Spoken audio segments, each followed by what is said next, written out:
Well, thank you very much for inviting us to present our study.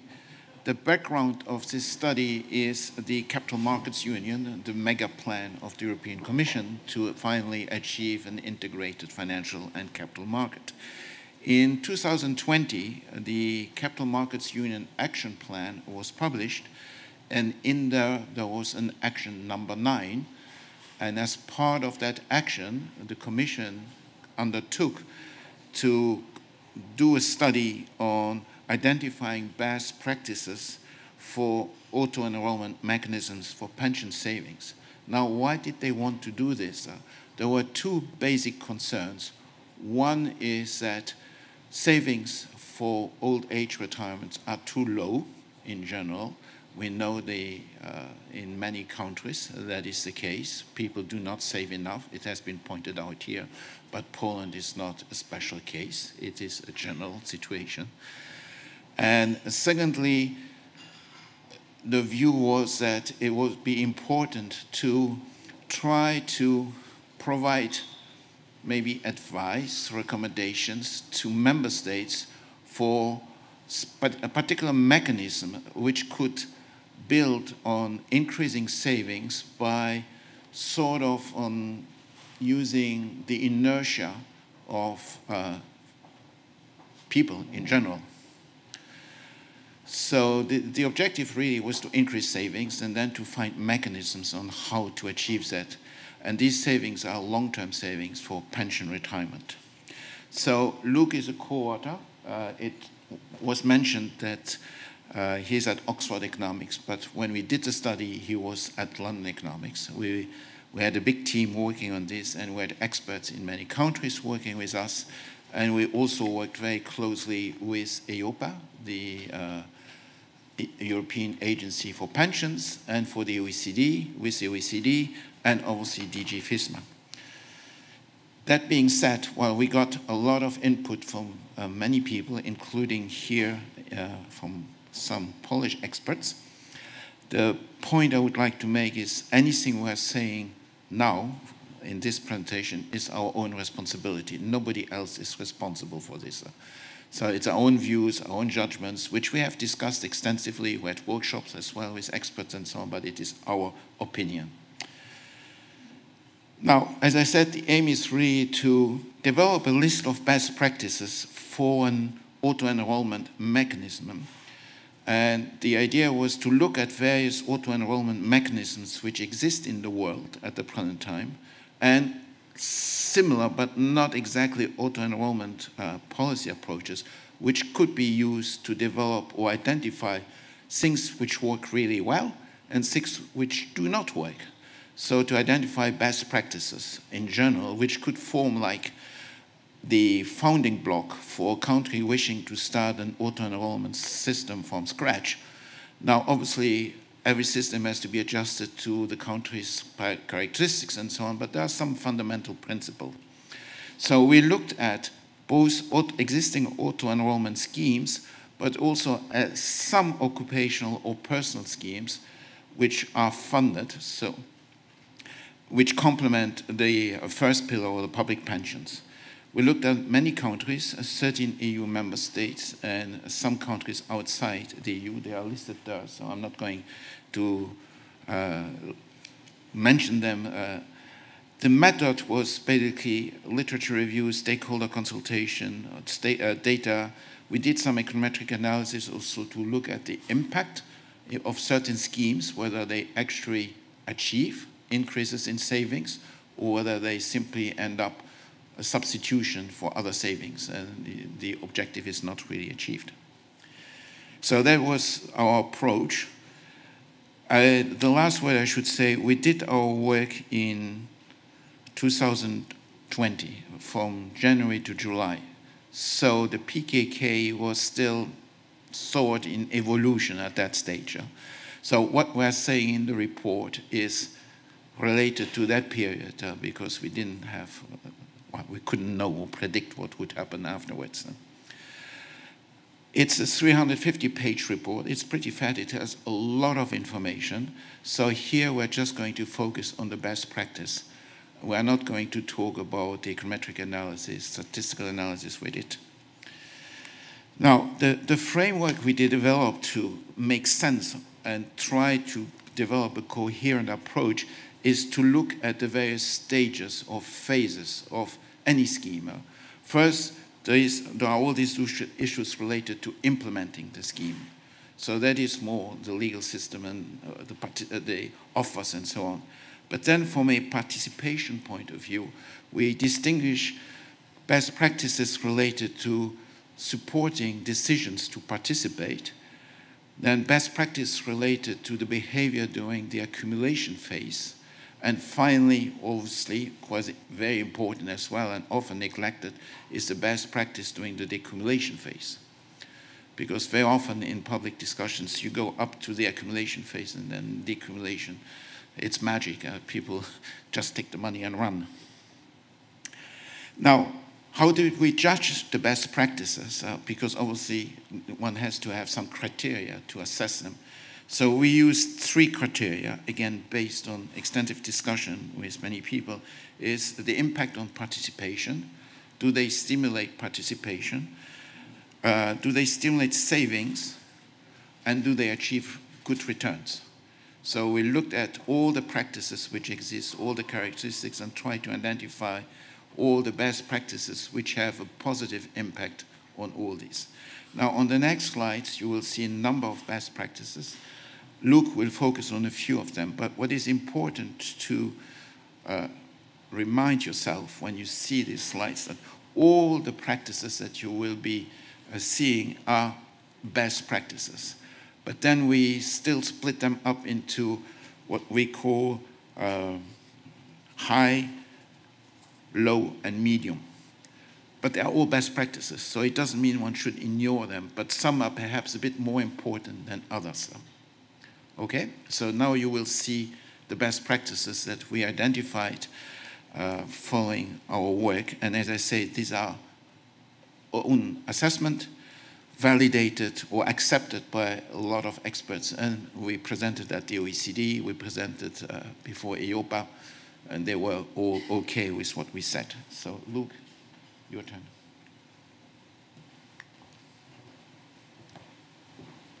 Thanks, Patrice.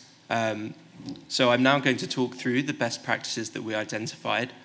For reasons of time, I'm going to focus just on those that gained a high overall assessment score. But as Patrice said, the others aren't to be ignored. This is a relative scoring. So looking first at the implementation of the auto-enrollment scheme, there were 2 practices in this area that received the high assessment score. The first was to establish consensus. So what we mean here is to establish consensus around both the goals and the manner of implementation of the scheme. For pension reforms and policy to be most effective, they need to be long-lasting and stable. We heard earlier about waiting to harvest the cork. But nonetheless, pension reforms are often politically sensitive and subject to much debate because pension reform often involves trade-offs between different groups in society. And for that reason, in order to ensure the stability of reforms, consensus should be established beforehand to avoid reversals which can undermine trust. The second high-scoring practice in this area was to define the policy goals. So this is about understanding what role the auto-enrollment mechanism will play within the wider pension scheme, within the wider pension system in the country in question. So looking at the gaps or shortfalls in coverage and adequacy that exist in the existing pension system and how the auto-enrollment mechanism will seek to address those. And several features of the auto-enrollment mechanism flow from the goals. So the scope of the scheme and the contribution rates of the scheme will depend on what the goals of the scheme are. It's also important to establish goals so that once the scheme has been introduced, those goals are available for monitoring and evaluation purposes, so we can measure the performance of the scheme against the goals that we had when we introduced it. So turning now to the first stage of the saver's journey, where the saver decides whether or not to participate. Mandatory access provision was one of the high scoring practices at this stage. So what this means is that it should be obligatory for employers to auto-enroll their employees, as opposed to having a system where employers can choose whether or not to auto-enroll their employees. And this is really important for having a kind of wide-ranging impact on participation in the scheme. We have real-world evidence of this from Canada, where Quebec introduced auto-enrollment with mandatory access provision, and other provinces introduced auto-enrollment with voluntary access provision, so employers could choose whether or not to auto-enroll their employees. And the scheme in Quebec had a much bigger impact on participation than the schemes in the other provinces. So the second practice in this area is that we recommended that there not be a waiting period or minimum tenure requirement for somebody to be auto-enrolled. So what we mean by this is that there shouldn't be a minimum period of time that somebody needs to have worked at a company for them to be auto-enrolled. There's two reasons why this is important. The first is that auto-enrollment is actually particularly effective in raising the participation rates of those who have a short tenure at their current employer. So we have evidence from the UK that those who hadn't been at their employer for long saw the greatest increase in participation in occupational pensions through auto-enrollment. So a waiting period risks excluding from the scope of auto-enrollment the people for whom it's most effective. The second reason that no waiting period is important is because if there were a waiting period, this could incentivize employers to make use of short-term or informal contract arrangements to avoid pension obligations, which has other undesirable effects for the employee.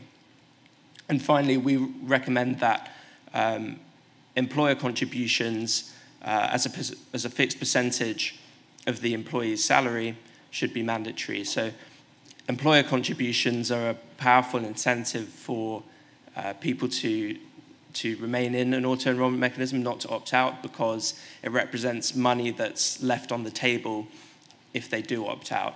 And we suggest that employer contributions should be a fixed percentage of the employee's salary and not to have a matching design where the employer matches whatever the employee puts in, because that risks being regressive in that employers would be contributing more to the pensions of those who can afford to contribute more themselves. Moving on now to the accumulation phase and looking specifically at the point where the saver is choosing a fund or provider in which to invest their money.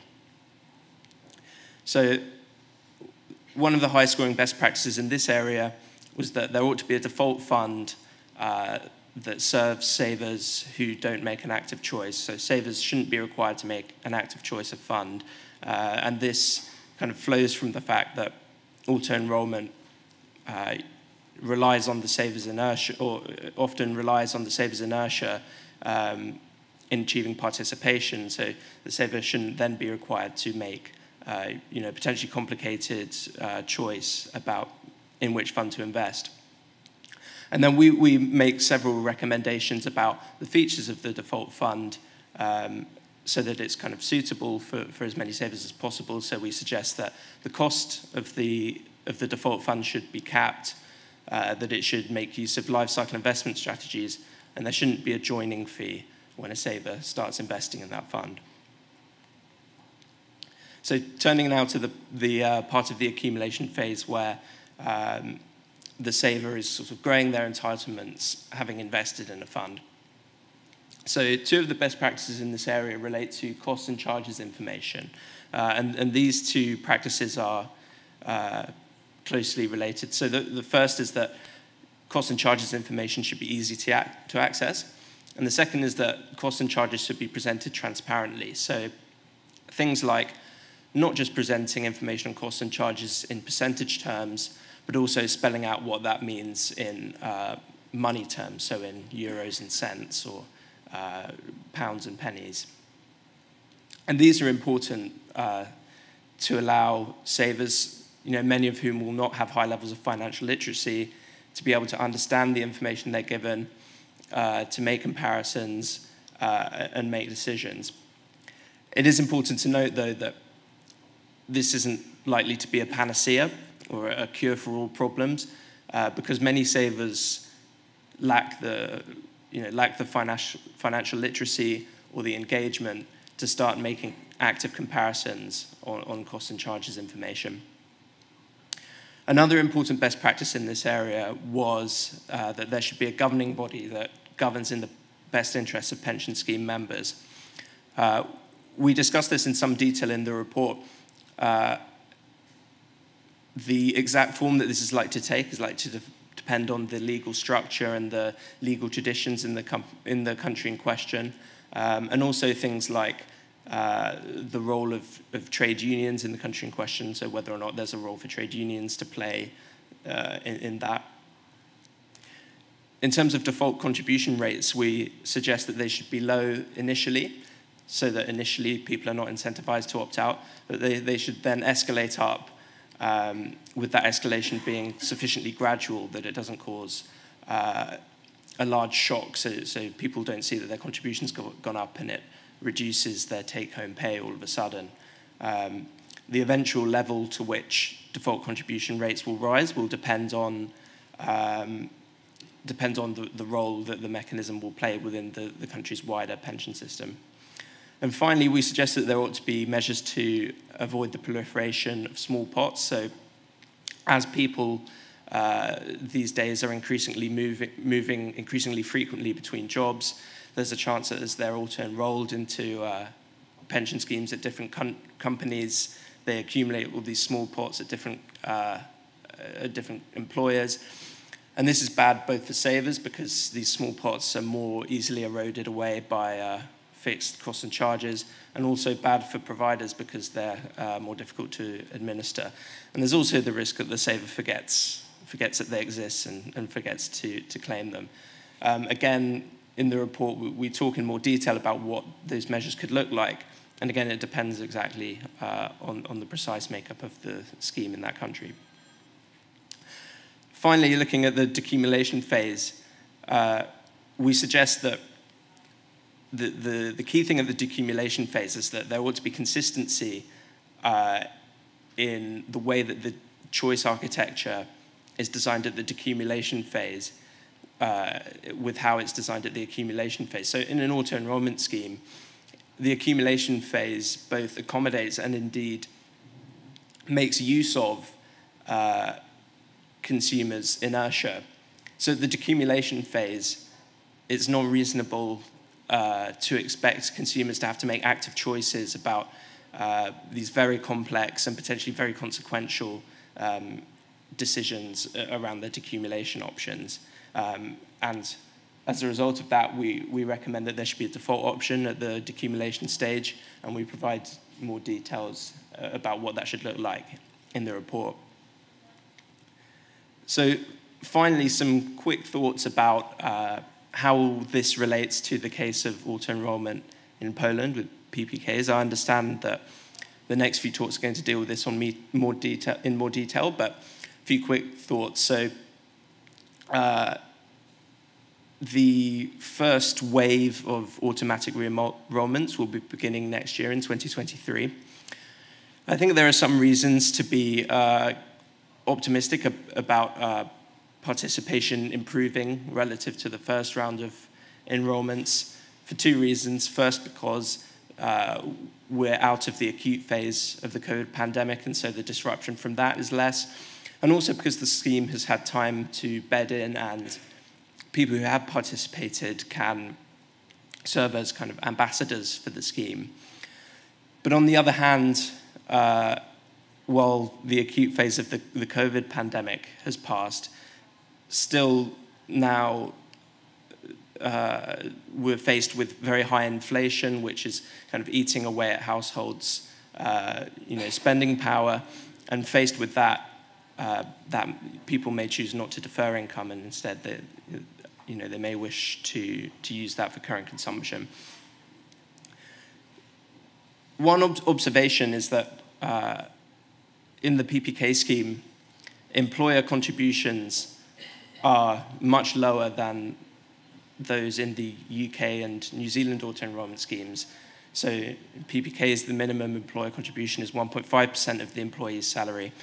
In the UK and New Zealand, in their auto-enrollment schemes, it's 3%. So the amount that is left on the table by opting out in the UK and New Zealand is much higher than it is in Poland. And so it could be that having a higher minimum employer contribution would help to incentivize greater participation. That said, this is not a free lunch, because increasing employer contributions would come with cost to employers. And I've already talked about the importance of stability and establishing consensus. And if such a change were to be introduced, it would have to be done with proper consultation and over a reasonable time frame. So finally, we've heard a lot this morning about the importance of a lack of trust in Poland's experience of introducing PPKs arising from what happened with OFEs in 2014. And so a well-designed information campaign that's aimed to raise awareness, to win back trust, and also to improve financial literacy could help to reduce opt-outs going forward. And in order to kind of maximize the impact of that, we can look at lessons from previous campaigns in other countries like the UK and Italy. So using insights from behavioral science can help to make sure that the messages are delivered in a way that's most impactful. And also, in terms of the implementation of the scheme, of the campaign, before it's launched, it should have clear aims, and it should be launched sufficiently kind of early on that it can kind of feed through and have an impact.